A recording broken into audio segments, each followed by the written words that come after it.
আয়ান এবার গাড়িতে এসে বসে। এক মুহূর্তের জন্য সে চুপ হয়ে থাকে। তার মাথা এখন অনেক চিন্তা ঘুরছে। আসলে সে কি খুব বড় ভুল করে ফেলেছে? হয়তো ফেলেছে। না জেনে সেহরিশকে অমন চরিত্রহীন বলাটা তার উচিত হয়নি। হঠাৎ করে নিজের মাথার চুলগুলো খামচিয়ে ধরল আয়ান। পরপর ভাবতে লাগলো, সে কেন বুঝলো না যে সবাই সমান হয় না? হয়তো সেদিন সত্যি তার টাকাটা প্রয়োজন ছিল। কেন সে বুঝলো না? কেন? হঠাৎ করে তার ফোনে একটা আননোন নাম্বার থেকে কল আসে। আয়ান খানিকটা বিরক্ত হয়। সে এবার ফোনটা ভাইব্রেট মোডে রেখে গাড়ি চালাতে শুরু করে। অপর পাশের ব্যক্তিটা বারবার ফোন করতেই থাকে। আয়ানের ফোনটা বারবার গো গো আওয়াজ করতে থাকে। আয়ান এবার ফোনটা রিসিভ করে লাউড স্পিকার দিয়ে চেঁচিয়ে বলতে শুরু করে, কে রে, বারবার বিরক্ত করছিস? দেখছিস তো বন্ধ হচ্ছে না। অপর পাশের ব্যক্তিটা খানিকক্ষণ চুপ থাকে। আয়ানের কথা শেষ হতে অপর পাশের ব্যক্তিটা বলে ওঠে, আমি হামিদ বলছি। হামিদ নামটা শুনে আয়ান সজাগ হয়ে যায়। মামা, এতদিন কোথায় ছিলে তুমি? আর আমি যেটা জোগাড় করতে বলেছিলাম সেটা জোগাড় করেছো? হ্যাঁ, আমি তো তোকে সব কিছু ইমেল করেছি, তো দেখিসনি? হামিদ একটা ছোট্ট করে শ্বাস ফেলে পরপর বলে, সেহরিশের ব্যাপারে সব তথ্য আমি অনেক আগে জোগাড় করেছি, কিন্তু তোকে আমি ফোনে পাইনি। অনেক চেষ্টা করেছি, কিন্তু মাঝে তোর ফোন সুইচ অফ বলছিল। তারপর আমি একটু কাজে ব্যস্ত হয়ে গিয়েছিলাম, যার জন্য আমি তোকে আর কল করিনি। আমি তোকে তখনই মেল করে দিয়েছিলাম, ভেবেছিলাম তুই হয়তো দেখেছিস। এখন ফ্রি আছি, তাই ভাবলাম আজকে একটু তোকে ফোন করে খোঁজ নিই। আয়ন এত কিছু ঝামেলার মধ্যে আর ইমেল চেক করেনি। সে হামিদকে বলল, ঠিক আছে, আমি চেক করে নিচ্ছি। হ্যাঁ কর। সেহরিশ এখন কানাডাতে আছে। ও নাকি পড়াশোনার জন্য কানাডাতে এসেছে। দেখ মেয়েটার খোঁজ পাস কি। মেয়েটা বড্ড অসহায়। আমাকে খবর জানাস। আমি রাখছি এখন, সাবধানে থাকিস। আচ্ছা। আয়নের মাথা কেমন গুলিয়ে আসছে। তার মনে এখন প্রচণ্ড ভাবনা চিন্তা আসছে। সে ভাবছে, মামা বলল সেহু বর্তমানে পড়াশোনার জন্য কানাডাতে আছে। তারপর সেদিন আমার দেওয়া ব্রেসলেটটা সেহরিশের ড্রেসিং টেবিলে দেখলাম। আচ্ছা, আমার হিসেবটা কেমন যেন গুলিয়ে যাচ্ছে। সেহরিশি সেহু নয় তো? পরপর নিজের ভাবনার বাইরে বের হয়ে এসে এক হাত দিয়ে গাড়ি চালিয়ে আর একা হাতে ফোনটা তুলে ইমেলটা ওপেন করে। ইমেলটা ওপেন করে আয়ন সঙ্গে সঙ্গে গাড়ির ব্রেক কষলো। সে যেটা দেখছে সেটা কি সত্যি? না না, এটা কি করে সম্ভব? কিন্তু না, এটাই সত্যি। আয়ন এবার দুই হাত দিয়ে ফোনটা ধরে ভালো করে সেহরিশের ছবিটা দেখলো। পরপর আটকে আসা গলায় বলল, আমার সেহু। গম্ভীর পুরুষের হঠাৎ আজকে একটা অন্যরূপ দেখা মিলল। আয়নের মাথা কাজ করছে না। সে গাড়ি স্টার্ট করে ফুল স্পিড দিয়ে বাড়িতে পৌঁছালো। হন্তদন্ত করে বাড়ির ভিতর ঢুকলো। আশেপাশে তাকিয়ে পরখ করলো সেহরি সেখানে নেই। আয়ন ভাবলো সেহরিশ হয়তো ঘরে আছে, তাই আর দেরি না করে লম্বা লম্বা পা ফেলে রওনা দেয় রুমের উদ্দেশ্যে। সেহরিশ আয়নার সামনে দাঁড়িয়ে আপন মনে চুল আঁচড়াচ্ছিল। হঠাৎ করে দরজা খোলার আওয়াজ আসতে পাশ ফিরে তাকায়। আয়ান দৌড়ে এসে সেহরিশকে জড়িয়ে ধরে। আয়ান এতই জোরে ছুটে আসে যে সেহরিশ আরেকটু হলে পড়ে যেত। কোনো রকম টালটা সামলে নিয়ে যায় সে। আয়নের চোখ পুরো লাল হয়ে আছে। এটা দেখে সেহরিশ খানিকটা ভয় পেল। এর আগে সেহরিশ কখনো আয়নের এমন রূপ দেখেনি। সেহরিশ ভাবলো কিছু হয়নি তো আয়নের। আয়ান তাকে ছাড়া নামই নিচ্ছে না। এত জোরে আয়ন জড়িয়ে ধরেছে যে সেহরিশের দম বন্ধ হয়ে আসার উপক্রম। সেহরিশ আয়ানকে ছাড়ানোর চেষ্টা করে, কিন্তু কোনো মতেই পারে না। সেহরিশ বলে, কি হয়েছে আপনার? আপনি ঠিক আছেন তো?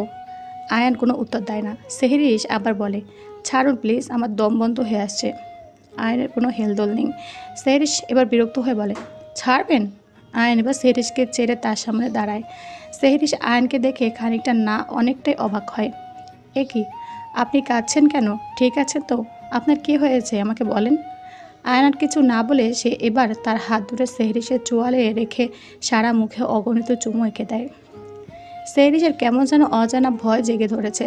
আয়নকে সে এমন রূপে আগে কখনো দেখেনি। সেহরিশ এবার আয়নকে কোনো মতে ছাড়িয়ে বলে, কি হয়েছে, কি বলবেন? আয়ন প্রতিবারের ন্যায় এবারও কিছু বলল না। সে এবার সেহরিশকে বিছানায় বসায় এবং মেঝেতে হাঁটু গেড়ে বসে তার হাত দিয়ে সেহরিশের কোমর জড়িয়ে কোলে মাথা রেখে চুপচাপ বসে থাকে। সেহরিশ আয়নের এমন কাণ্ডে কিছুটা অবাক হয়। সেও খানিকক্ষণ চুপ থাকে। দুজনের মাঝে কিছুক্ষণ নীরবতা বিরাজ করে। হঠাৎ সেহরিশ বিরক্ত হয়ে বলে ওঠে, উফ, এই আপনি বলবেন কি হয়েছে? না বললে আমাকে ছাড়েন, আমি নিচে যাব। আয়ন এবার নীরবতার বাঁধ ভেঙে বলে, না না, তুমি কোথাও যাবে না। আমি আমি তোমাকে আর কোথাও যেতে দেব না। আমার সেহু, তুমি শুধু আমাকে ক্ষমা করে দাও। আই সোয়ার, আমি তোমাকে তোমার অনিচ্ছায় কোনোদিন টাচ করব না। তোমাকে কখনো কষ্ট দেব না। প্লিজ আমাকে ক্ষমা করে দাও। আর সেদিন রাতে আমি তোমাকে না জেনে অনেক কথা বলেছি, তোমার চরিত্র নিয়ে কথা বলেছি। আমি যদি আগে জানতাম তুমি ওই টাকাটা মিসেস লিলির অপারেশনের জন্য নিচ্ছ, আমি যদি জানতাম তুমি আমার শেহু, তাহলে আমি এক নাগাড়ে এতগুলো কথা বলল আয়ান। আর কিছু বলতে পারল না। হঠাৎ করে তার গলা ধরে এলো, আর নিজেও বুঝতে পারছে না তার সঙ্গে কি হচ্ছে। পরপর নিজেকে সংযত করে গলা ধরে বলল, প্লিজ আমাকে ক্ষমা করে দাও। সেহরিশ মনোযোগ দিয়ে সব কথাটাই শুনছিল। সে এবার শান্ত কণ্ঠে বলে, প্লিজ শান্ত হন। সেহরিশ এবার আয়ানকে নিজের থেকে তুলে বিছানায় বসায়। তারপর বলে, আমাদের যেদিন বিয়ে হয় সেদিন আপনি কবুল বলার সময় মা আবুর নাম শোনেননি? আয়ান কি বলবে ভেবে পাচ্ছে না। সে তো সেহরিশের ধ্যানেই তখন মগ্ন ছিল। সেহরিশ এর বলা কথায় আয়নের মস্তিষ্ক খানিকটা সচল হয়, কিন্তু একটা ভেবে সে সেহরিশকে বলে, তুমি কি জানতে আমার ব্যাপারে? সেহরিশ খানিকক্ষণ চুপ থাকে, তারপর একটা দীর্ঘশ্বাস ফেলে বলে, হ্যাঁ, আপনার আলমারিতে একটা অ্যালবাম আছে। ওই অ্যালবামটা কোনোদিন আপনার অনুমতি ছাড়াই খুলে দেখেছিলাম, সেদিনই জানতে পেরেছিলাম। তাহলে আমাকে বলনি কেন? সেহরিশ বলে, আমি ভেবেছিলাম আপনি আমার ব্যাপারে সবটাই জানেন, না হলে আপনি আমাকে কেন বিয়ে করতেন? আর বিয়েতেও তো আমার মা আব্বুর নাম বলা হয়েছিল। আয়নের মাথা ঠিক মতন কাজ করছে না। সে আবার বলে, একটাবার তো বলতে পারতে যে তুমি আমার সেহু। আয়ন কথাটা বলার মাঝে থামে, পরপর বলে, আমার সেহু। কথাটা কান্না মিশ্রিত গলায় বলে আয়ান সেহরিশকে জড়িয়ে ধরে। তারপর বলে, প্লিজ আমাকে ক্ষমা করে দাও। আমি যদি জানতাম তাহলে তোমাকে এত অত্যাচার করতাম না। আর আমি ইচ্ছা করেও জিনিসগুলো করিনি। কেন জানি না, তোমার প্রতি আমার একটা অন্যরকম ফিল আসছিল। আমি আগেও অনেক মেয়ের সাথে রাত কাটিয়েছি, কিন্তু তোমার সাথে সেই দিনের পর থেকে আমার কি হলো আমি কিছুই জানি না। কেমনভাবে আমি যেন পরিবর্তন হয়ে গেলাম। ভেবেছিলাম জীবনে কোনোদিন বিয়ে করব না, কিন্তু সেহরিশ প্রচণ্ড রেগে যায়। সে আয়নকে এবার ছাড়িয়ে বিছানা থেকে উঠে সোজা বেলকনিতে গিয়ে দাঁড়িয়ে থাকে। আয়ন ভেবে পায় না সেহরিশের কি হলো। আয়নও সেহরিশের পেছন পেছন বেলকনিতে যায়, গিয়ে বলে, কী হয়েছে সেহু? আমাকে মাফ করবে না তুমি? সেহরিশ রাগী কণ্ঠে বলে, না, কোনো দিনও করবো না। প্লিজ প্লিজ সেহু, এরকম বলো না। আমি আমার ভুল বুঝতে পেরেছি। আমি যদি জানতাম তাহলে। Please enough mister ion Mirza. নিজেকে কি মনে করেন? হ্যাঁ, যখন ইচ্ছা ভুল করবেন, আবার যখন ইচ্ছা মাপ চাইবেন। কেন এমন করছো সেহু? খবরদার, আপনি আমাকে সেহু বলে ডাকবেন না। আপনার কোনো অধিকার নেই। কি পাগলামি করছো তুমি? তুমি শুধু আমার সেহু, আর অধিকার কি সব কথা বলছো? হ্যাঁ, তুমি তোমার খোঁজে যদি আমি আগে পেতাম তাহলে আই সোয়ার সব কিছু ছেড়ে ছুড়ে আমি তোমার কাছে চলে যেতাম। তোমাকে আমি এত কষ্টে থাকতে দিতাম না।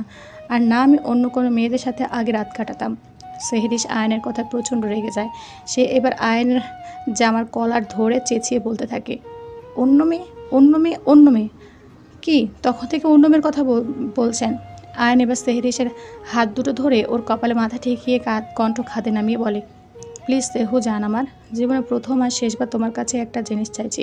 প্লিজ আমাকে ক্ষমা করে দাও। সেহরিশ আয়নের থেকে নিজেকে ছাড়িয়ে বেলকুড়ি থেকে রুমে গিয়ে ওয়াশরুমে চলে যায়। এদিকে সেহরিশ রুমে আসায় আয়ান রুমের মধ্যে চলে আসে। সেহরিশ ওয়াশরুমে যেতে দেখে সে এগোতে লাগলেই সেহরিশ ওয়াশরুমের দরজাটা শক্ত করে লাগিয়ে দেয়। আয়ান কাতর গলায় বারবার বলতে থাকে, প্লিজ সেহু জান, আমার প্রথম আর শেষবার ক্ষমা করে দাও। আমি তোমার অনুমতি ছাড়া আর তোমার গায়ে হাতও দেবো না, প্রমিস করছি। না, সেহরিশ ওয়াশরুম থেকে কোনো আওয়াজ বের হচ্ছে না, শুধু ভেসে আসছে শাওয়ার থেকে পানি পড়ার আওয়াজ। আয়ান কোনো উপায় না পেয়ে বিছানার উপরে বসে একের পর এক সিগারেট খেতে থাকে। প্রায় 30 মিনিট পর সেহরিশ ওয়াশরুম থেকে বার হয়। আয়ান ততক্ষণে 2 প্যাকেট সিগারেট শেষ করে ফেলেছে। তাকে সিগারেট টানতে দেখে সেহরিশ আয়নের সামনে গিয়ে দাঁড়ায়।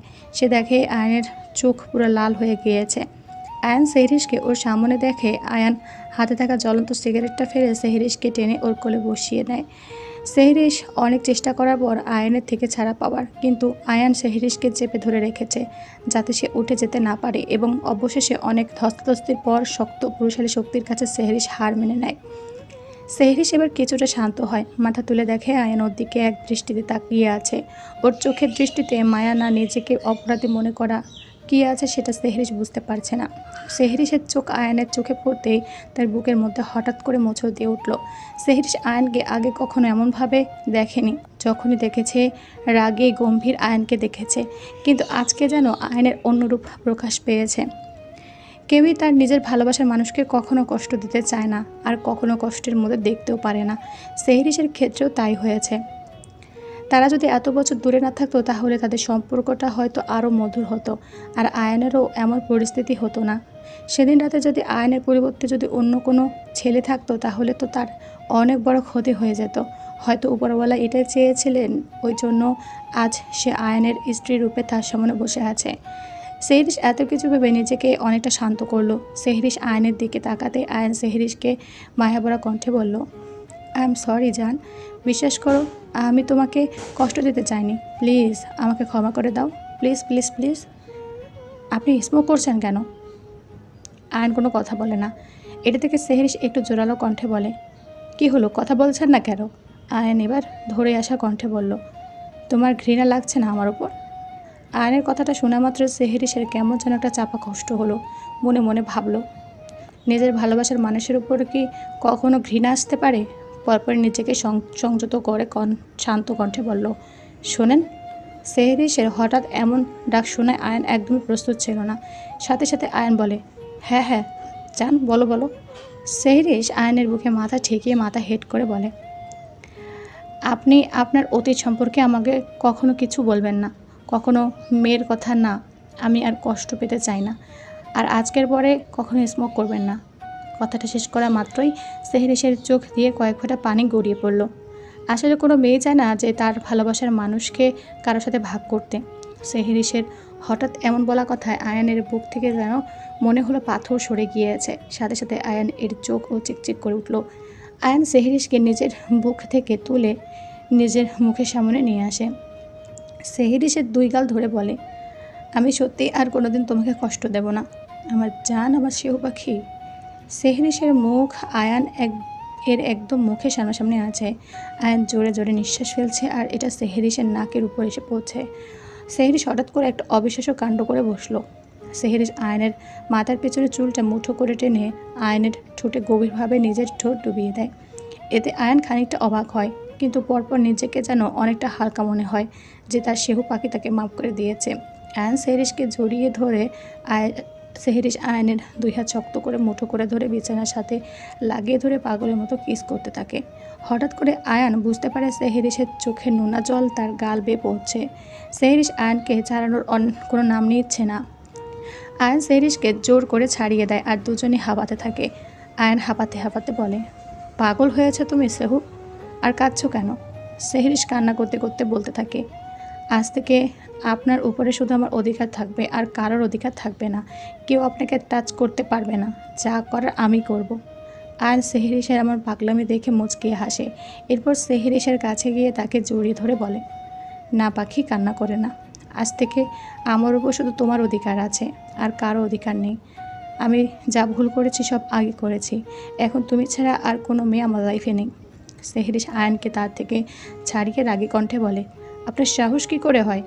আয়ন খানিকটা অবাক হয়। সে বলে, কি? সেহরিশ বলে, আবার অন্য মেয়ে করছেন? উপস, সরি বেবি, আমার পাখি, আমার শেহু এই কান ধরছি, আর বলবো না। এখন এই কথাটা বলার জন্য তুমি যেই শাস্তি দেবে আমি সেই শাস্তিটা মাথা পেতে নেব, কিন্তু প্লিজ আর আমার উপরে রেগে থেকো না, প্লিজ। আয়ন এর কথাটা শেষ হতে সেহরিশ আয়নকে বুকে টেনে নিয়ে আবার আলতো করে আয়নের ঠোঁটে কিস করে। রাত প্রায় 10টা। আয়নের বুকের উপর সেহরিশ শুয়ে আছে। সেহরিশ হঠাৎ করে বলে ওঠে, আপনার মিসেস লিলির সাথে কোথায় দেখা হয়েছিল? তারপর আয়ন সেহরিশকে সব ঘটনা খুলে বলে। সেহরিশ সবটা শুনে বলে, আমার মিসেস লিলির কথা খুব মনে পড়ছিল, কিন্তু আপনার ভয়ে না আমি ওনার সাথে যোগাযোগ করতে পারছিলাম না বা কিছু। আচ্ছা, উনি এখন কেমন আছেন? আয়ন বলে, ভালো আছেন, আমরা কদিন পর ওনার সঙ্গে দেখা করতে যাব। সেহরিশের কথাটা শুনে প্রচণ্ড খুশি হয়। সাথে সাথে আয়নকে আরও জোরে জড়িয়ে ধরে। আয়ন বলে, আরে আর জোরে ধরো না, আমার নিঃশ্বাস আটকে আসছে, মরে যাব তো। এত সহজে আপনি মরবেন না, এখনও আপনার সাথে আমার পুরো দুনিয়া দেখা বাকি। এখন চুপ করে থাকেন তো আরেকটু, আপনার বুকে শুয়ে থাকি। আয়ান ভাইয়া, ভাইয়া শব্দটা প্রচণ্ড টান দিয়ে বলল সেহরিশ। সাথে সাথে আয়ান বিরক্ত হয়ে বলে ওঠে, এই মেয়ে, ভাইয়া কেন বললে? আমি তোমার কোন দিক থেকে ভাইয়া লাগে? হ্যাঁ? সেহরিশ আয়ানকে রাগানোর জন্য বলে, আরে আপনার মনে নেই আমি আপনাকে ছোটোবেলায় ভাইয়া বলে রাখতাম? প্রতিবারই সেহরিশ যখন ভাইয়া শব্দটা উচ্চারণ করছে বেশ রসিকতার সাথে নামটা বলছে, এতে আয়ান প্রচণ্ড রাগ করছে। এবার আয়ান সেহরিশকে বলে, আমি তোমার কোন জন্মের ভাইয়া? হ্যাঁ। পরপর সেহরিশকে রাগানোর জন্য আয়ন বলে ওঠে, আমি তোমাকে দেখেছিলাম ছোট্ট একটা প্যান্ট পরে পুরো বাড়ি ঘুরে বেড়াতে। আয়নের এমন কথা সেহরিশ খানিকটা লজ্জা পায়। পরপরই আয়নের বুকে জোরে কামড় দেয়। আহ, কি করছো? লাগছে তো। লাগুক। আয়ন এবার হেসে বলে ওঠে, তোমার এমন রাগে রাগে কামড় খেতে আমি সারা জীবন আমার বুক পেতে দেব রাজি। সেহু পাখি। আয়নের এমন কথা সেহরিশ আয়নের বুকে কিল মারতে থাকে। আহ, সেহু বেবি। ভাইয়া। আয়ন ভাবলো, না আজকে কোনোভাবেই সেহরিশকে এই ভাইয়া বলাকে থামাতে পারবে না। আয়ন এবার তার পাশের বেডসাইড টেবিল থেকে ফোনটা নিয়ে টাইম দেখে 10টা 20 বাজে। সে সেহরিশকে বলে, অনেক রাত হয়ে গেছে, চলো উঠে খেয়ে নেবে। সেহরিশ বলে, না। কি না? আপনি খাইয়ে দিন। আচ্ছা দেবো, চলো। না। আয়ন এবার বিরক্ত হয়ে সে বলে, কি না না করছো? সেহরিশ এবার মিষ্টি কণ্ঠে বলে, আমাকে কোলে করে নিয়ে চলুন। সেহরিশের এমন কথায় আয়ন হাসে। পরপর বলে, ও এই ব্যাপার, আমার বউ আমার কোলে উঠতে চাইছে। কথাটা বলে আয়ন সেহরিশকে কোলে তুলে হাঁটা দেয় নিচের রান্নাঘরের উদ্দেশ্যে।